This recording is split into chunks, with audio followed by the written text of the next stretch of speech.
Critiquez la famille royale thaïlandaise et vous voilà passible de 15 ans de prison. C'est ce que prévoit la loi, l'une des plus sévères au monde contre le crime de lèse-majesté.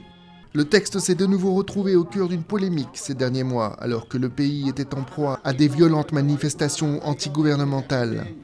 Selon le pouvoir, certains activistes ont comploté contre la monarchie, mais les critiques estiment que le texte sert surtout à museler l'opposition et à fermer des milliers de sites internet. Dans une interview, le Premier ministre Abhasit Wachachchiwa a admis qu'une clarification était nécessaire. Dès que quelqu'un fait un commentaire sur la monarchie, cela devient une question sensible pour beaucoup de gens. Et les problèmes dans le passé viennent de ce que, quand les gens déposent une plainte, la police et d'autres se sentent aussi sous pression. En décembre, Abhasit a créé une commission pour discuter de l'application de la loi. Mais pour certains, les inquiétudes demeurent. L'article qui autorise n'importe qui à accuser quelqu'un d'autre de violer la loi est particulièrement problématique.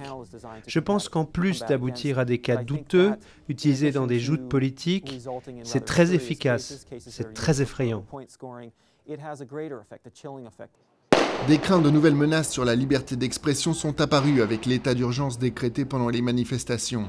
Ils permettent au pouvoir de détenir un suspect pendant 30 jours et de s'attaquer aux médias sous couvert de sécurité nationale.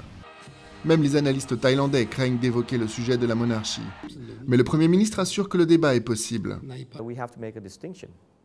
Nous devons faire une distinction entre les gens qui font un commentaire sur la monarchie, peut-être des discussions universitaires, et ceux qui clairement montrent la volonté de saper l'institution, ce qui pourrait constituer une menace pour la sécurité.